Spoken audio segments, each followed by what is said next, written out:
Hello दोस्तों, आप सभी का दिल से स्वागत है इस चैनल पे। और मैं आज आपके लिए लेकर आया हूँ नेटफ्लिक्स की एक साइ-फाई एक्शन मूवी स्पेक्ट्रम। दोस्तों, ये मूवी रिलीज हुई थी 9 दिसंबर 2016 में और इसकी IMDb रेटिंग है 6.3। दोस्तों, ये मूवी मैं खुद 4 से 5 बार देख चुका हूँ और सुपर एक्साइटेड है उस मूवी का एक्सप्लेनेशन करने के लिए। मूवी की स्टार्टिंग होती है ईस्टर्न यूरोप के एक शहर मोल्डोवा से, जहाँ पर सिविल वॉर चल रहा है और शहर पूरी तरीके से बर्बाद हो चुका है। इस वॉर में यूएस आर्मी भी पार्ट ले रही है। सार्जेंट डेविस, जो कि अपनी यूनिट का अकेला आदमी बचा है, बेस से कांटेक्ट करता है और बैकअप की मांग करता है। बैकअप आने में अभी समय लगेगा, इसलिए सार्जेंट डेविस डिसाइड करता है कि वो अकेले ही आगे बढ़ेगा। वो अपने गॉगल ऑन करके आगे बढ़ता है। नीचे तहखाने में उसे कुछ डेड बॉडीज मिलती है और तभी इसे एक आवाज आती है। वो आगे कमरे में जाकर देखता है पर वहाँ कोई नहीं होता। उसे कंटिन्यूअसली अपने हाईटेक कैमरे में इंटरफेरेंस नजर आता है जो ह्यूमन लाइक होता है लेकिन इंसान नहीं। तभी वो इंटरफेरेंस सार्जेंट डेविस की तरफ बढ़ता है और उनकी बॉडी से आर पार हो जाता है। इसे सार्जेंट डेविस इंस्टेंटली वहाँ मर जाते हैं और ये सब उनके गॉगल कैमरा में रिकॉर्ड हो जाता है। मूवी के अगले सीन में हमें एक आदमी नजर आता है जिसका नाम क्लाइन है, जो वर्जीनिया के एक कबाड़ में कुछ ढूंढ रहा है। थोड़ी देर में उसे वो चीज मिल जाती है और वो वापस अपनी रिसर्च फैसिलिटी डार्पा आ जाता है। डार्पा का फुल फॉर्म होता है defence advance research project agency, जो यूएस मिलिट्री की एक एजेंसी है और यूएस आर्मी के लिए काम करती है, जैसे कि इंडिया में होता है DRDO। क्लाइन असल में हाईटेक प्लाज्मा आर्म्स में काम कर रहा है। वो अपने टेस्ट एक्सपेरिमेंट्स अपने सीनियर्स को दिखाता है। उसके एक्सपेरिमेंट्स देखकर उसके सुपीरियर काफी खुश होते हैं। क्लाइन ने ही सोल्जर्स के लिए हाइपर स्पेक्ट्रल कैमरा बनाए हैं, इसलिए उसके बॉस क्लाइन को बताते हैं कि तुम्हें क्लासिफाइड काम के लिए मोल्डोवा जाना होगा, जहाँ पर सिविल वॉर चल रहा है। उसके बॉस को जनरल ऑर्डिनेट ने पर्सनली कॉल करके क्लाइन को बुलवाया है। क्लाइन यूएस एयरफोर्स के थ्रू मोल्डोवा के यूएस मिलिट्री बेस पर पहुंचता है और उसे खुद जनरल ऑर्डिनेट रिसीव करने आते हैं। यहाँ सिचुएशन की सीरियसनेस इसी बात से पता चलती है। जनरल ऑर्डिनेट क्लाइन को एक कमरे में ले जाकर गॉगल के कुछ फुटेज दिखाते हैं और पूछते हैं कि बताओ कि ये इंटरफेरेंस क्या हो सकता है। क्लाइंट फुटेज पे घोस्ट लाइक इंटरफेरेंस को तुरंत स्पॉट कर लेता है और बताता है कि ये इंटरफेरेंस नहीं है, ना ही कोई टेक्निकल ग्लिच है, ये कुछ और ही है। जनरल ऑनलाइन क्लाइंट को दूसरे कमरे में लेकर जाते हैं जहाँ CIA की एक एजेंट फ्रेंड मेडिसन भी मौजूद है। जनरल ऑनलाइन बताते हैं कि यहाँ पर यूएस मिलिट्री के स्पेशल ऑपरेशन CIA के अंडर ही होते हैं। मेडिसन क्लाइंट को कुछ पेपर साइन करने के लिए देती है, जो कि वहाँ के काम को क्लासिफाइड रखने के लिए किया जाता है। क्लाइंट के साइन करने के बाद उसे सार्जेंट डेविस की फुटेज दिखाई जाती है। मेडिसन बताती है कि इस तरह के इंसिडेंट्स और भी हुए हैं और उन्हें नहीं मालूम कि ये किसने और कैसे किया। जनरल ऑर्लेट बताते हैं कि लोकल्स का मानना है कि ये मरे हुए लोगों की आत्माएं हैं जो सबको मार रही हैं, जबकि मेडिसन का मानना ये होता है कि ये किसी तरह का क्लोकिंग टेक्नोलॉजी है जिसके थ्रू ये हो पा रहा है। क्लाइंट का कहना होता है कि ये क्या है और कैसे कर पा रहा है, इसके लिए इससे बेहतर फुटेज की रिक्वायरमेंट होगी और इसके लिए वो सोल्जर के हाइपर स्पेक्ट्रल कैमरा का एडवांस वर्जन डार्पा से लेकर आया है, जो हर तरह की चीज को कैमरे में रिकॉर्ड कर लेती है। जनरल ऑलैंड पूछते हैं कि क्या वो उसे डेल्टा व्हीकल पर लगा सकता है और क्लाइंट कहता है कि हाँ, वो ऐसा कर सकता है। क्लाइंट खुद भी मिलिट्री ऑपरेशन पर जाकर कैमरा ऑपरेट करना चाहता है, इसके लिए वो उनसे डिमांड करता है। इस पर जनरल ऑलैंड मान जाते हैं। क्लाइंट एक डेल्टा ट्रक पर अपना हाइपर स्पेक्ट्रल कैमरा फिट कर रहा होता है कि डेल्टा फोर्स के कुछ मेंबर वहां आते हैं। सार्जेंट टॉल कहते हैं कि हमारी 50 कैलिबर गन निकाल कर तुम अपना एक बेकार सा कैमरा लगा रहे हो, कि तभी वहां कैप्टन कैब्रेरा आकर ये बताते हैं क्लाइंट और उनकी टीम ने आर्मी के लिए बहुत कुछ बनाया है। ये डेल्टा ट्रक, बॉडी आर्मर जो तुम लोग पहने हो और भी बहुत कुछ, इसके लिए हमें क्लाइंट का रिस्पेक्ट करनी चाहिए। मेजर सेशन वहां आते हैं और कैप्टन कैब्रेरा उन्हें बताते हैं कि क्लाइंट हमारे साथ नेक्स्ट मिशन पर चलेगा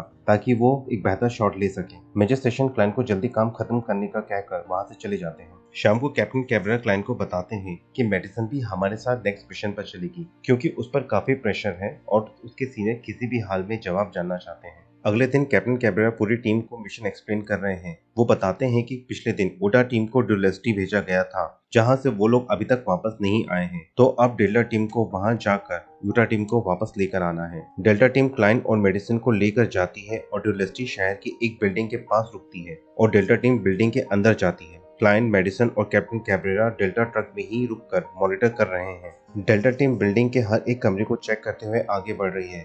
उन्हें एक कमरे में कुछ बॉडीज मिलती हैं जो कि एक इंसर्जेंट की और एक यूटा सोल्जर की मिलती हैं। इन बॉडीज पर गोलियों के कोई निशान नहीं होते। क्लाइंट मॉनिटर पे कुछ नोटिस करता है और कैप्टन कैब्रेरा सार्जेंट टॉल से कहते हैं कि वहां पर चेक करो। वहीं थोड़ी दूर एक टब रखा होता है जिसके नीचे एक जिंदा यूटा टीम का मेंबर सार्जेंट कमस्टॉक मिलता है। सार्जेंट कमस्टॉक डरा हुआ है और बताता है उसकी पूरी टीम ऊपर 5वें फ्लोर में मारी जा चुकी है। उसने उस चीज को देखा है और वो छूते ही मार देती है। डेल्टा टीम के दूसरे सोल्जर्स को उटा टीम की डेड बॉडीज मिलती है 5वें फ्लोर पर, जहां आगे कमरे में मैकफेडन को कैमरे में वही इंटरफेरेंस नजर आता है। मैकफेडन उस इंटरफेरेंस पे गोली चलाता है जो उसके आर पार निकल जाती है। वो इंटरफेरेंस मैकफ्रेडन की तरफ बढ़ती है और उसके आर पार निकलकर उसे तुरंत वही मारकर बाकी टीम की तरफ बढ़ती है। कैप्टन कैब्रेरा इमीडिएटली टीम को इन्फॉर्म करते हैं कि मैकफ्रेडन को मार दिया गया है और सभी टीम 5वें फ्लोर पर जाए जहां ये सब हुआ है। तभी नीचे सीढ़ियों में भी वही इंटरफेरेंस आती है जो और बाकी सोल्जर को मारने लगती है। सोल्जर्स इंटरफेरेंस पर हमला करते हैं पर उसका भी कोई असर नहीं होता, वो सारे एक एक कर मरने लगते हैं। क्लाइन कहता है कि उन्हें वापस बुलाओ वरना सबके सब मारे जाएंगे। कैप्टन कैब्रेरा इमीडिएटली उन्हें वहां से निकलने के लिए कहते हैं। सोल्जर्स 4th फ्लोर की खिड़कियों से बाहर लटक कर निकलने की कोशिश कर रहे हैं और वो इंटरफेरेंस खिड़की से निकलकर दीवार पर नीचे की ओर भागते हुए आती है और 2 सोल्जर्स को मार देती है। इसी जल्दी में कैम्पस्टॉक और टॉल भी नीचे गिर जाते हैं और बड़ी मुश्किल से अपनी जान बचा पाते हैं। क्लाइन बेहतर शॉट के लिए ट्रक के ऊपर से इंटरफेरेंस की कैमरे से रिकॉर्डिंग कर रहा है। तभी कैप्टन कैब्रेरा ट्रक से रॉकेट लॉन्चर लेकर निकलते हैं और इंटरफेरेंस पर दाग देते हैं जिसका उस पर कोई असर नहीं होता। वो इंटरफेरेंस कैप्टन कैब्रेरा को भी मार देती है और बिल्डिंग से निकल रहे सोल्जर्स को एक एक करके मारने लगती है। क्लाइन तुरंत ट्रक के अंदर आ जाता है और बाकी सोल्जर्स भी ट्रक के अंदर आ जाते हैं। वो ट्रक वहां से निकलने लगती है। ट्रक के अंदर कैम्पस्टॉक क्लाइन को बताता है कि वो टब के अंदर कई घंटों तक रहा, उस टब की वजह से ही उसकी जान बच पाई है। तभी उनके ट्रक का लैंड माइन्स की वजह से एक्सीडेंट हो जाता है और ट्रक पलट जाती है। कैम्पस्टॉक और ट्रक के ड्राइवर ट्रक में ही मारे जाते हैं। मेजर सेशन बेस को एक्सीडेंट की इंफॉर्मेशन रेडियो पर देते हैं। यहाँ पर उनका रेडियो भी वर्क नहीं कर रहा है, इस वजह से बेस को उनकी बात सुनाई नहीं देती। क्लाइन अपना कैमरा निकालकर सोल्जर के साथ छुपने के लिए एक खाली फैक्ट्री में आ जाते हैं।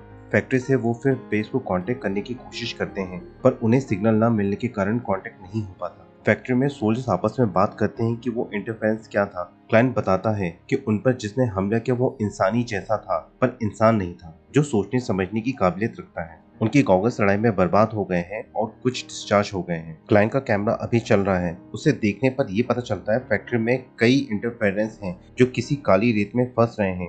एक सोल्जर बताता है कि वो उस काली रेत पर गिरा था। उस रेत के टुकड़े को चेक करने पर पता चलता है कि वो लोहे का बुरादा है। इस लोहे के बुरादे से फैक्ट्री में किसी ने बैरियर बनाया है। मेजर सेशन को शक होता है और वो फैक्ट्री को तुरंत चेक करने का आदेश देता है। सोल्जर्स को ऊपर एक कमरा लॉक मिलता है। जैसे ही सोल्जर्स दरवाजे के पास जाते हैं अंदर से गोलियां चलती हैं। दरवाजा खोलने पर अंदर एक लड़का और एक लड़की मिलती है जो कई दिनों से वहां पर थे। अंदर दूसरे कमरे में सोल्जर्स को रेडियो टावर मिलता है जिसे कांटेक्ट करने पर सबको सब कुछ सुनाई देगा। मेजर सेशन उन्हें बेस को कांटेक्ट करने के लिए कहते हैं। दोनों बच्चे लोकल सिविलियंस हैं इसलिए वो रशियन ही जानते हैं और सिर्फ मेडिसिन ही रशियन में बात कर सकती है। मेडिसिन के पूछने पर छोटी बच्ची बताती है कि यह बैरियर उनके पिता ने बनाई थी और वो इस बैरियर को बनाते हुए मारे गए। छोटी बच्ची अपने पिता की डेड बॉडी क्लाइन और मेडिसिन को दिखाती है। क्लाइन को डेड बॉडी से मासराव का नक्शा मिलता है जो वहाँ का एक डिस्ट्रिक्ट का नाम है जहाँ से ये सब सबसे पहले शुरू हुआ। बेस से कांटेक्ट हो चुका है और वो हेल्प के लिए हेलीकॉप्टर एक ओपन प्लाजा भेजने के लिए तैयार हो गए हैं जो कि फैक्ट्री से आधा मील दूर है। क्लाइन वहां रखे लोहे के बुरादे को देखता है और कहता है कि इंटरफेरेंस को रोकने के लिए हम इससे बम बना सकते हैं। वो ऐसा इसलिए कहता है क्योंकि उनके हथियार और गोला बारूद का इंटरफेरेंस पर पहले से कोई असर नहीं है। इससे उन्हें प्लाजा तक पहुंचने के लिए टाइम मिल जाएगा और वो सभी इसमें लग जाते हैं। अभी भी एक मुश्किल उनके सामने थी कि वो बिना गॉगल्स के इंटरफेरेंस को नहीं देख सकते। क्लाइन मेजर सेशन से को बताता है कि अगर वो अपने कैमरे की पोलैरिटी को रिवर्स कर दे तो ये कैमरा सर्च लाइट बन जाएगा जिससे कि हम लेंस के बिना भी इंटरफेरेंस को देख पाएंगे। क्लाइन मेजर सेशन से कहता है कि उन्हें बेस पर भी बताना होगा क्योंकि अगर वो हमें लेने आ रहे हैं तो उन्हें भी इसकी जरूरत होगी और क्लाइन अपने काम में लग जाता है। क्लाइन अपना काम खत्म कर बेस में भी रेडियो के थ्रू इंजीनियर्स को सब समझा देता है ताकि वो सर्च लाइट को टैंक पर माउंट कर सके। अगली सुबह फैक्ट्री के सामने खंडर बिल्डिंग में कुछ मूवमेंट नजर आता है। क्लाइन की सर्च लाइट से देखने पर उन सबके होश उड़ जाते हैं। सामने बहुत सारे इंटरफेरेंस है जो हमला करने ही वाले हैं। तभी उन्हें यह भी पता चलता है कि बेस से 50 मिनट में उनके लिए हेलीकॉप्टर और टैंक आ रही है। सभी इमीडिएटली ओपन प्लाजा की तरफ भागने लगते हैं और छोटी लड़की उन्हें रास्ता दिखाने लगती है। जैसे ही सब फैक्ट्री से निकलकर गली से भागने लगते हैं कि इंटरफेरेंस पीछे से आ जाते हैं और सोल्जर्स उन पर अपने नए बम से हमला करते हैं। इंटरफेरेंस पर इन बमों का असर होता है और वो इस बम से फंसने लगते हैं जिससे उनकी रफ्तार कम हो जाती है। इस भागम भाग में इंटरफेरेंस एक सोल्जर को मार देता है। भागते भागते सोल्जर्स ओपन प्लाजा तक पहुंच गए हैं और वहां खड़ी एक बस में सभी सोल्जर घुस जाते हैं। क्लाइन की सर्च लाइट यहाँ खराब हो जाती है और अब वो इंटरफेरेंस को नहीं देख सकते। इतने में बेस से भेजी गई 2 टैंक्स वहां आ जाती हैं जिसमें से एक टैंक के ऊपर सर्च लाइट लगी है। सर्च लाइट के चालू करने पर वो देखते हैं कि वो चारों तरफ से इंटरफेरेंस ने उन्हें घेर रखा है। टैंक बिल्डिंग पर मिसाइल से हमला कर देती है जिससे बिल्डिंग टूट जाती है। टैंक से सोल्जर निकलते हैं और डेल्टा टीम की मदद करने को आने लगती है। ये देख डेल्टा टीम उन्हें मना करने लगती है। पर तब तक देर हो चुकी है। अब इंटरफेरेंस सभी सोल्जर्स पर हमला कर रही है और उन्हें मार रही है। वहीं डेल्टा टीम टैंक तक जाने की कोशिश कर रही है, पर इंटरफेरेंस को देख वहां तक नहीं जा पाती और इंटरफेरेंस सब सोल्जर को मारने लगती है। एक इंटरफेरेंस को रियलाइज होता है वो सबको दिख रहा है, इसलिए वो उस टैंक पर हमला करता है जिसमें सर्च लाइट लगी है, पर टैंक के आर पार नहीं जा पाता और टैंक को जोरदार झटका लगता है। ऐसा करने से टैंक को नुकसान पहुंचता है। वो फिर टैंक पर हमला करता है और टैंक को बर्बाद कर देता है, जिससे सर्च लाइट बंद हो जाती है। सोल्जर्स अब फिर इंटरफेरेंस को नहीं देख सकते और एक एक कर मरने लगते हैं। छोटा लड़का ग्रुप से अलग होकर जमीन पर लॉकेट ढूंढ रहा है। उसकी बहन आवाज देती है और अपने भाई को बचाने बढ़ती है। डेल्टा टीम भी उसके पीछे जाती है, पर तब तक देर हो जाती है और इंटरफेरेंस उस लड़के को अपना शिकार बना लेता है। क्लाइंट बच्चे तक पहुंच उसे चेक करता ही है कि हेलीकॉप्टर आ जाती है, जिसमें भी सर्च लाइट लगी हुई है। हेलीकॉप्टर की तेज हवा की वजह से इंटरफेरेंस उन तक नहीं पहुंच पा रहे हैं और क्लाइंट अपने गले से लगे आयरन फाइलिंग की बॉटल को जमीन पर फोड़ देता है, जिसमें से लोहे के बुरादा इंटरफेरेंस को लगने लगती है और वो और गुस्सा हो रहे हैं। क्लाइंट को सोल्जर खींचकर हेलीकॉप्टर में ले जाते हैं और हेलीकॉप्टर वहां से निकल जाता है। हेलीकॉप्टर से देखने को मिलता है कि इंटरफेरेंस पूरे शहर में फैल गए हैं और सबको अपना शिकार बना रहे हैं। जनरल ऑलैंड का मैसेज मिलता है कि उन्होंने अपना बेस खो दिया है और अब डेल्टा टीम को रिफ्यूजी बंकर में जाना होगा। बंकर में पहुंचने पर बंकर के बाहर कुछ सोल्जर से सामना होता है जो रशियन में बंदूक नीचे करने के लिए कहने लगते हैं। मेडिसन सिचुएशन संभाल लेती है और डेल्टा फोर्स बंकर के अंदर आ जाती है। मेजर सेशन रेडियो कम्युनिकेशन ढूंढने चले जाते हैं ताकि जनरल ऑलैंड को कांटेक्ट कर सकें। वहीं क्लाइंट और मेडिसन बच्ची को डॉक्टर के पास ले जाते हैं। वो बच्ची से पूछते हैं कि उसके पिता क्या करते थे। बच्ची उन्हें बताती है कि उनके पिता सिरामिक के कंटेनर बनाते थे मास्रो पावर प्लांट में, जहां से इंटरफेरेंस आए हैं। जनरल ऑलैंड अपनी टीम और कुछ सामान लेकर रिफ्यूजी बंकर पहुंच जाते हैं। वो बताते हैं कि बेस पर इंटरफेरेंस ने हमला किया और सभी सोल्जर्स मरने लगे। वो जितना ला सकते थे लेकर यहाँ आ गए हैं, इसलिए उन्होंने डेल्टा टीम को रिफ्यूजी बंकर बुलाया। बेस के 240 सोल्जर में अब बस 19 ही बचे हैं। वो ही आखिरी यूएस के सोल्जर्स बच गए हैं। जनरल ऑलैंड के पास अब कोई प्लान नहीं है। उनके पास इतना भी फ्यूल नहीं है कि वो कहीं जा सके, ना ही उनके हथियार और गोला बारूद इंटरफेरेंस को रोक सकते हैं। और तो और वो ये भी नहीं जानते कि वो लड़ किससे रहे हैं। यहाँ पर मूवी का सबसे बड़ा क्लाइमेक्स रिवील होता है। यहाँ पर क्लाइंट कहता है कि वो जानता है कि ये क्या है। इस पर सब क्लाइंट की तरफ देखने लगते हैं। वो कहता है कि ये एक आर्टिफिशियल स्टेट है जिसे बोस आइंस्टाइन कंडेंसेट कहते हैं। दोस्तों, बोस आइंस्टाइन कंडेंसेट में ग्रुप ऑफ एटम्स को इतना ठंडा किया जाता है कि वो एक दूसरे के पास आ जाते हैं और एक बड़ा ग्रुप बना लेते हैं, जिसे कोई भी स्ट्रक्चर दिया जा सकता है। क्लाइंट कहता है इसलिए कंडेंसेट को नॉर्मली नहीं देखा जा सकता। वो दीवारों के आर पार जा सकती है, उन पर गोलियां और बम का कोई असर नहीं होता, इसलिए वो इतनी हल्की भी है और इतनी ठंडी की छूने से जान ले ले। इसे बनाने के लिए बहुत सारी एनर्जी चाहिए जो उन्हें मास्टर पावर प्लांट से मिल रही थी और इसीलिए यहीं से सब कुछ शुरू हुआ। वो नहीं जानता कंडेंसेट को कैसे बनाया गया, लेकिन उनसे लड़ने के लिए हथियार बना सकता है, प्लाज्मा गन, जिस पर वो वर्जीनिया में रिसर्च कर रहा है। ये प्लाज्मा गन कंडेंसेट के टुकड़े कर देगा।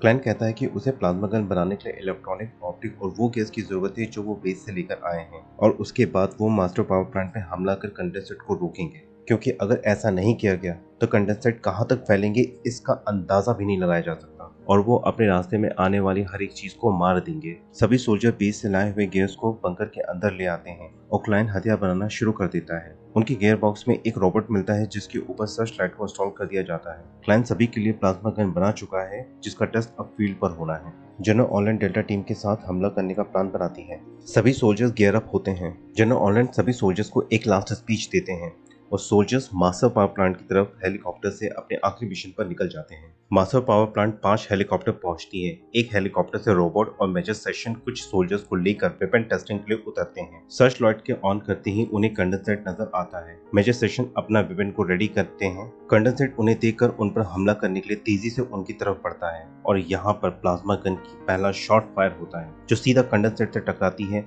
और भयंकर धमाका होता है। इस धमाके से कंडेंसेट मर जाता है। प्लाज्मा गन की सक्सेसफुल टेस्टिंग के बाद बाकी सोल्जर्स भी नीचे आते हैं ताकि हमला कर डायवर्शन क्रिएट कर सकें। आखिरी हेलीकॉप्टर पावर प्लांट के दूसरे दरवाजे पर क्लाइंट, मेडिसन और 2 सोल्जर्स को उतार देती है। क्लाइंट, मेडिसन और सोल्जर अब पावर प्लांट के अंदर आ गए हैं जहाँ एक और कंडेंसेट आ जाता है। सोल्जर कंडेंसेट से लड़ने लगते हैं और वहाँ से क्लाइंट और मेडिसन को आगे भेज देते हैं। क्लाइंट और मेडिसिन लैब के दरवाजे से अंदर आ जाते हैं जहां उन्हें कंडेंसेट एक ग्लास कैबिन में मिलते हैं। उन्हें ह्यूमन बॉडी की एक्स-रे प्लेट मिलती है जिनका स्कैनिंग मॉलिक्यूलर लेवल पर थी और तभी उन्हें कंडेंसेट प्रिंटिंग मशीन मिलती है जिससे कंडेंसेट को बनाया जा रहा था। अगले कमरे में वो एक हॉल में आ जाते हैं जहां पहले से ही बहुत सारे कंडेंसेट कैबिन में जिंदा हैं और उनकी तरफ देख रहे हैं। इस हॉल के सेंटर में मेन पावर लाइन होती है जिसका फेल सेफ स्विच वहीं होता है। बाहर सोल्जर्स अभी भी कंडेंसेट से लड़ रहे हैं। एक कंडेंसेट दूसरे कंडेंसेट को इकट्ठा करने लगता है और सभी सोल्जर उस पर प्लाज्मा गन से हमला करने लगते हैं। अंदर मेडिसिन रशियन इंस्ट्रक्शन पढ़कर उन्हें रोकने का तरीका ढूंढ लेती है, जिसके लिए उन्हें पावर लाइन को अनलॉक करना होगा और सभी कंडेंसेट रुक जाएंगे।